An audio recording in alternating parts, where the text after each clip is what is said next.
Movie की शुरुआत में हम यूसुक और उसकी वाइफ यूना को देखते हैं जो अपने अपने ऑफिस चले जाते हैं। फिर दिन भर काम करने के बाद रात को यूसुक घर आता है तो देखता है यूना अभी तक घर नहीं आई थी, डिनर भी नहीं बनाया था, इसीलिए वो नूडल्स खाकर पेट भरता है। काफी देर बाद यूना आती है तो बोलती है आज आने में उसे लेट हो गया, उसने डिनर कर लिया क्या? यूसुक बोलता है उसने नूडल्स खा लिए हैं तो पेट भर चुका है। इतना सुनकर यूना अपने रूम में सोने चली जाती है। कुछ देर बाद यूसुक भी उठकर रूम में जाता है तो यूना को देखकर फिजिकल होने के लिए उसको छूने लगता है, पर तभी यूना उठ जाती है तो उसे रोक देती है, बोलती है आज वो थकी हुई है। पर यूसुक उसे फिजिकल होने को बोलकर फिर से छूने लगता है तो अब इससे यूना गुस्सा हो जाती है और उसे अपने से दूर फेंक देती है। यूसुक को भी काफी बुरा लगता है। दरअसल यूसुक और यूना एक दूसरे से बहुत प्यार करते थे, इसीलिए उन्होंने शादी कर ली थी। लेकिन शादी के कुछ सालों बाद यूसुक अपनी सेक्सुअल लाइफ से खुश नहीं था क्योंकि यूना हर रोज इंटीमेट नहीं हो पाती थी। इसी वजह से अब वो काफी परेशान रहने लगा था। यूना के इंटीमेट न होने की वजह से वो दूसरे रूम में जाकर हाथ से ही खुद को सेटिस्फाइड करता है। फिर अगले दिन भी यूना घर लेट से पहुंचती है तो यूसुक नूडल्स खा चुका था। यूना पूछने लगती है वो नूडल्स की जगह घर का खाना क्यों नहीं खाता, तो यूसुक गुस्सा होकर बोलता है वो ऑफिस के काम में काफी बिजी है, उसे घर की या अपने पति की कोई चिंता तो है नहीं।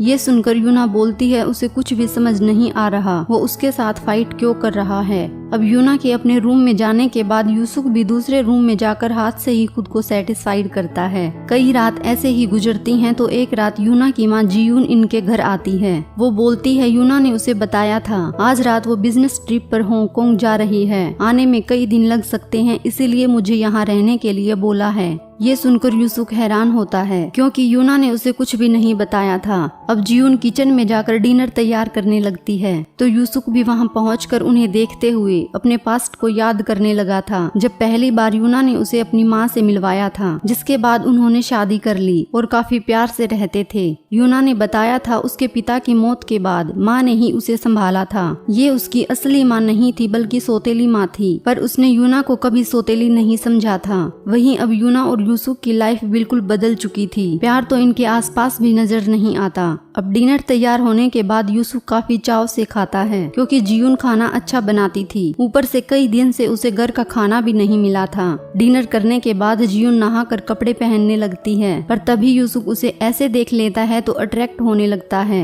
वो जल्दी से रूम में जाकर हाथ से खुद को सेटिस्फाइड करने लगता है, पर हम देखते हैं इसी बीच जियून रूम में आकर यूसुक के साथ इंटीमेट होने लगती है। यूसुक पहले तो उसे मना करता है ये सब गलत है, पर उसके न रुकने पर वो भी पीछे नहीं हटता और ये लोग इंटीमेट होने लगते हैं। पर कुछ देर में ही हम यूसुक को वापस से छोटे जोनी के साथ खेलते देखते हैं, यानी जियून के साथ इंटीमेट होना वो सिर्फ एक सपना देख रहा था। इसके बाद अगले दिन यूसुक ऑफिस जाकर रात को घर लौटता है तो देखता है जियून लिविंग रूम में ही सोफे पर सो रही है। उसने स्कर्ट पहना हुआ था तो यूसुक का मन तिल मिलाने लगता है तो वो पास जाकर उन्हें छूने लगता है, पर तभी यूसुक का कॉल आ जाता है तो जियून भी अब नींद से उठ जाती है। वो यूसुक के पास बैठकर बातें करने लगती है तो वो खुद पर कंट्रोल नहीं कर पाता और जियून से लिपट कर किस करने लगता है। जियून उसे मना करते हुए खुद से दूर करती है कि वो उसकी सास है, इसीलिए ये सब गलत है, पर अब यूसुक मानने वाला नहीं था और वो फिर से लिपट जाता है। जियून भी कंट्रोल नहीं कर पाती तो ये दोनों इंटीमेट होने लगते हैं। इस तरह उसके साथ इंटीमेट होना यूसुक के लिए ऐसा प्रतीत होता था मानो सालों से पड़े सूखे रेगिस्तान पर अचानक से मूसलाधार बारिश होने लगी हो। इसके बाद कई दिन तक ये लोग ऐसे ही खूब मजे करते हैं। सुबह जियून उसे ऑफिस के लिए रवाना करती तो रात को आने के बाद इंटीमेट होकर खुशी देती। कई दिन बीतने के बाद एक रात ये दोनों इंटीमेट होने में बिजी होते हैं तो तभी यूना बिजनेस ट्रिप से लौट आती है।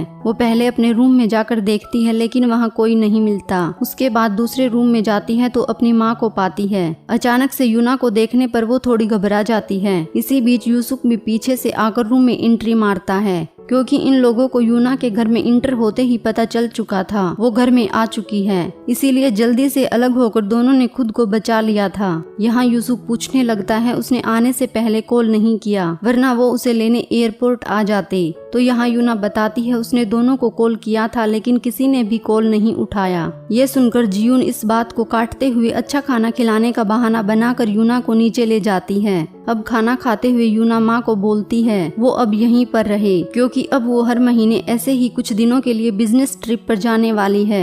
ये सुनकर जियून काफी खुश होती है। अब वो यहाँ रहकर सालों से अपनी और यूसुक की बंजर पड़ी धरती को हरा भरा कर देगी। फिर अगले दिन हम यूना और यूसुक को ऑफिस जाते हुए देखते हैं। यूना के पहले निकलने के बाद जियून यूसुक को किस करके अच्छे से बाय बोलकर ऑफिस भेजती है। मतलब कि अब ये हर रोज होने वाला था, जिससे दोनों ही काफी खुश थे। बस इसी पॉइंट पर यह मूवी एंड हो जाती है।